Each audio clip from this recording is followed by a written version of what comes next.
Lectura de la segunda carta del apóstol San Pablo a los Corintios. Hermanos, nos apremia el amor de Cristo al considerar que si uno murió por todos, todos murieron. Cristo murió por todos, para los que viven ya no vivan para sí, sino para el que murió y resucitó por ellos. Por tanto, no valoramos a nadie según la carne. Si alguna vez juzgamos a Cristo según la carne, ahora ya no. El que es de Cristo es una criatura nueva. Lo antiguo ha pasado, lo nuevo ha comenzado. Todo esto viene de Dios, que por medio de Cristo nos reconcilió consigo y nos encargó el ministerio de la reconciliación. Es decir, Dios mismo estaba en Cristo reconciliando al mundo consigo, sin pedirle cuenta de sus pecados, y a nosotros nos ha confiado la palabra de la reconciliación. Por eso nosotros actuamos como enviados de Cristo, y es como si Dios mismo os exhortara por nuestro medio. En nombre de Cristo os pedimos que os reconcilies con Dios. Al que no había pecado, Dios lo hizo expiación por nuestro pecado, para que nosotros, unidos a Él, recibamos la justificación de Dios. Palabra de Dios. El Señor es compasivo y misericordioso. Bendice alma mía al Señor y todo mi ser a su santo nombre. Bendice alma mía al Señor y no olvides sus beneficios. El Señor es compasivo y misericordioso. Él perdona todas las culpas y cura todas tus enfermedades. Él rescata tu vida de la fosa y te colma de gracia y de ternura. El Señor es compasivo y misericordioso. El Señor es compasivo y misericordioso, lento a la ira y rico en clemencia. No está siempre acusando ni guarda rencor perpetuo. El Señor es compasivo y misericordioso. Como se levanta el cielo sobre la tierra, se levanta su bondad sobre sus fieles. Como dista el oriente del ocaso, así aleja de nosotros nuestros delitos. El Señor es compasivo y misericordioso.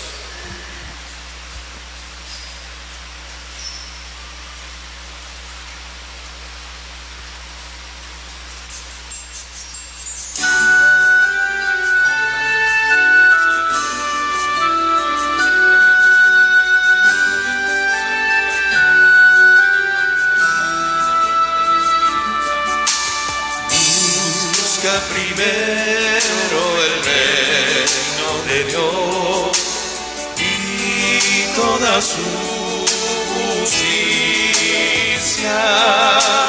y todo lo demás se os dará por añadidura.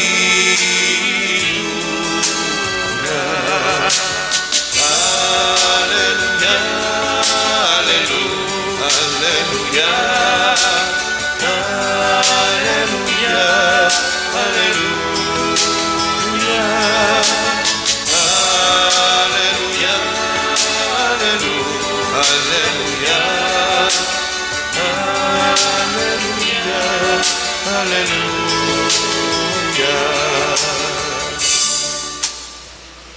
El Señor esté con ustedes. Y con tu espíritu. Lectura del Santo Evangelio según San Mateo. Gloria a ti, Señor. En aquel tiempo dijo Jesús a sus discípulos: habéis oído que se dijo a los antiguos: no jurarás en falso, y cumplirás tus votos al Señor. Pues yo os digo que no juréis en absoluto, ni por el cielo, que es el trono de Dios, ni por la tierra, que es estrado de sus pies, ni por Jerusalén, que es la ciudad del gran rey. Ni jures por tu cabeza, pues no puede volver blanco o negro un solo pelo.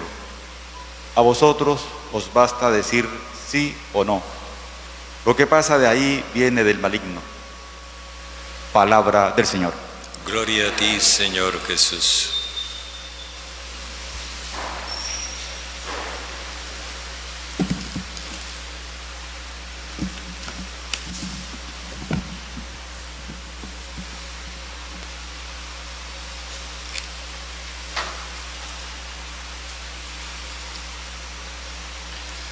Hace 2 días me escribía un arzobispo ya emérito que en una oportunidad se encontró con un sacerdote misionero de aquellos de otra época que estaba con un grupo de niños. Y entonces le preguntó: Padre fulano, ¿qué está haciendo? Y el padre le contestó: estoy preparando unos niños para su última comunión. El padre lo decía en forma sarcástica,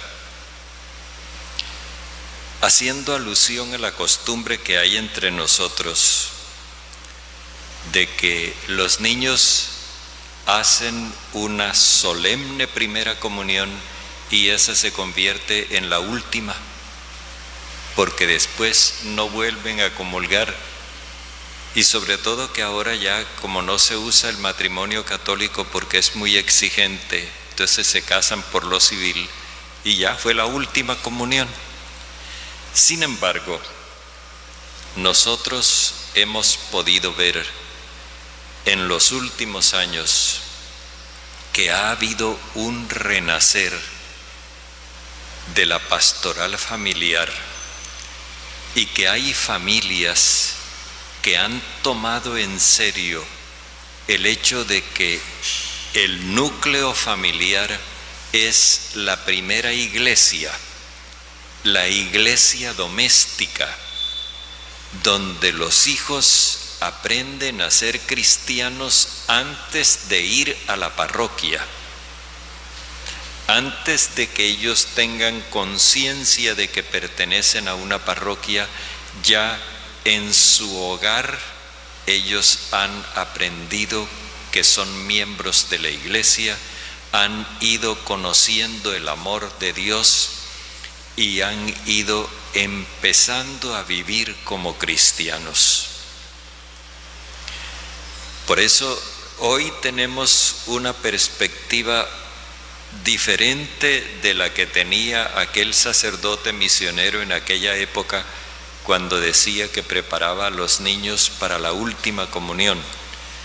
Porque nosotros hoy podemos apoyarnos en familias que se reconocen como miembros de su iglesia y que al mismo tiempo constituyen el primer santuario donde se le da culto a Dios en el amor familiar. Esto es algo que hay que reconocer, que admirar y que celebrar. Yo espero que estos niños son de esa nueva generación. Los niños que pertenecen a hogares donde se vive la fe como se respira el aire, y que ellos van a seguir continuando su formación cristiana y cultivando su vida eucarística, acudiendo con sus padres por lo menos cada domingo a la celebración de la Eucaristía, no a ver la misa, sino a celebrar la Eucaristía. No sé si son de esta parroquia, pero me gustaría, por ejemplo, pensar que mañana ustedes dos estarán en misa y comulgando con la misma alegría con que lo están haciendo hoy.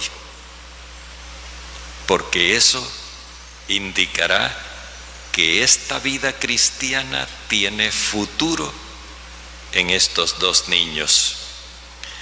Precisamente ahora que estamos leyendo este Evangelio, podemos hacer un contraste. Dice Jesús: ustedes han oído que a los antiguos se les dijo: no jurarás en falso y cumplirás tus votos al Señor. Pero yo les digo: no juren en absoluto. Y entonces aquí nos encontramos con dos realidades. En la comunidad cristiana, entre cristianos, no se jura. ¿Y por qué no se jura? Porque la sinceridad es norma de vida.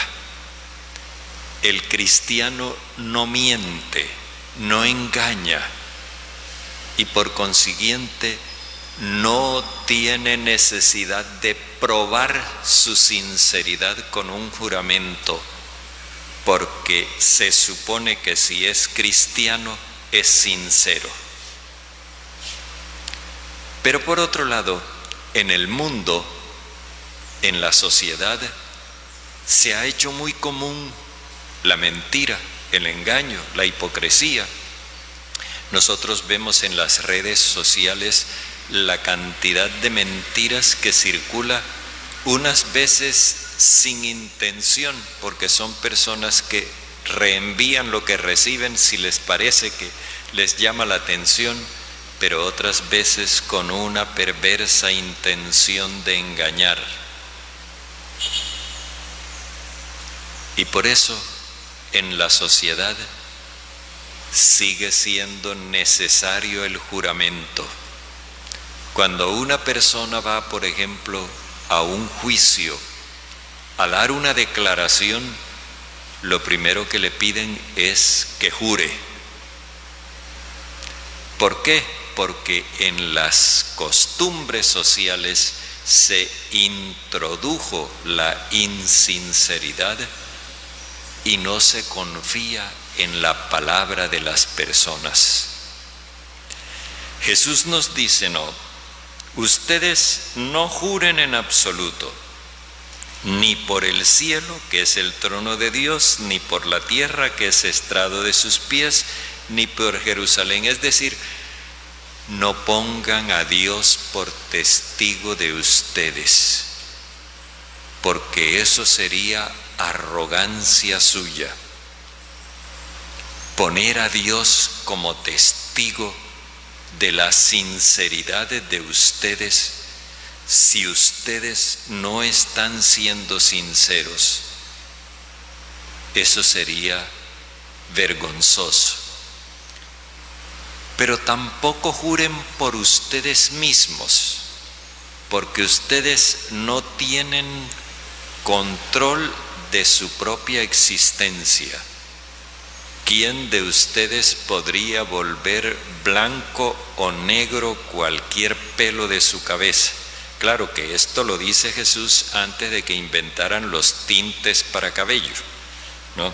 Y ahora las cosas son distintas en ese sentido. Pero lo que Él nos quiere decir es que a nosotros nos debe bastar la sinceridad. Que cuando ustedes digan sí, ese sí sea sí. Y cuando ustedes digan no, es porque realmente es no. Esto es un ideal, pero qué bueno que nosotros los cristianos podamos sentirnos satisfechos de cumplir ese ideal. Que cuando nosotros afirmamos algo, lo hacemos con plena convicción. Cuando nosotros negamos algo, lo hacemos con plena seguridad, porque estamos seguros de que lo que afirmamos es así y que lo que negamos también es así. Esto trae una gran ventaja, y es que las relaciones humanas se hacen realmente humanas. Porque cuando hay sinceridad se puede confiar en el otro. Y cuando hay confianza, la convivencia es exitosa. En una oportunidad estaba yo en un país fuera de Colombia y hablaba con un colombiano que tenía tiempo de estar viviendo allá. Y me decía que la diferencia que él había encontrado era que allá podía andar con confianza. Y de verdad, en unas estadísticas que han hecho, los colombianos parece ser que no nos fiamos de nuestros vecinos.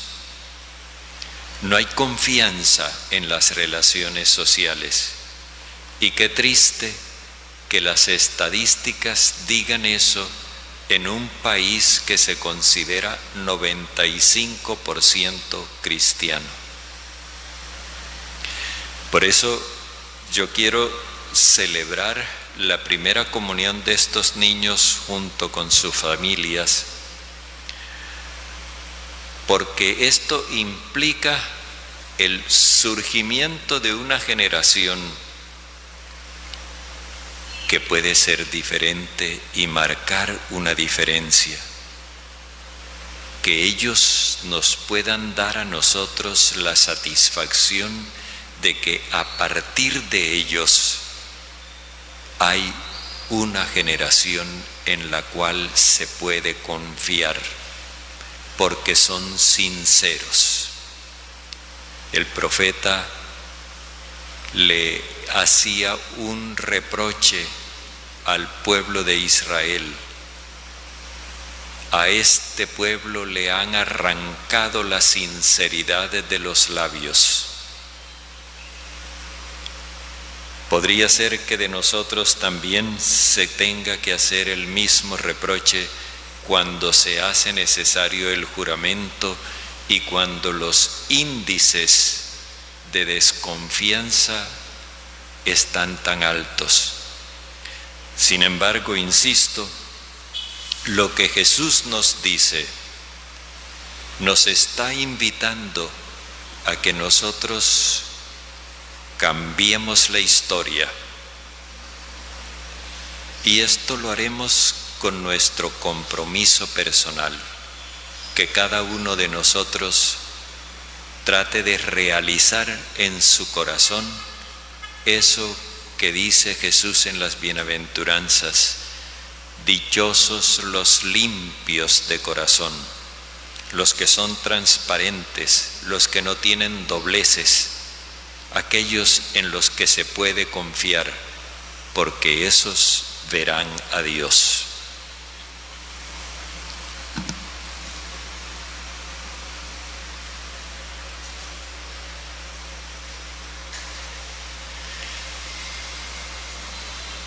Queridos niños, pónganse de pies. Vamos a renovar los compromisos de su bautismo antes de que ustedes se acerquen a celebrar la Eucaristía y a pronunciar ese amén que significa sí, con el que ustedes van a recibir al Señor. ¿Creen ustedes en Dios, Padre Todopoderoso, Creador del cielo y de la tierra? ¿Creen en Jesucristo, su único Hijo, nuestro Señor, que fue concebido por obra del Espíritu Santo, nació de Santa María Virgen, padeció bajo el poder de Poncio Pilato, fue crucificado, muerto y sepultado, descendió a los infiernos y resucitó de la muerte? ¿Creen en el Espíritu Santo, Señor y dador de vida, que procede del Padre y del Hijo, y que con el Padre y el Hijo recibe una misma adoración y gloria, y que habita en la Iglesia y en cada uno de sus sacramentos? ¿Ustedes están dispuestos a vivir esta fe toda su vida? Que el Señor los acompañe a vivir como cristianos. Tengan la bondad de prenderles los cirios.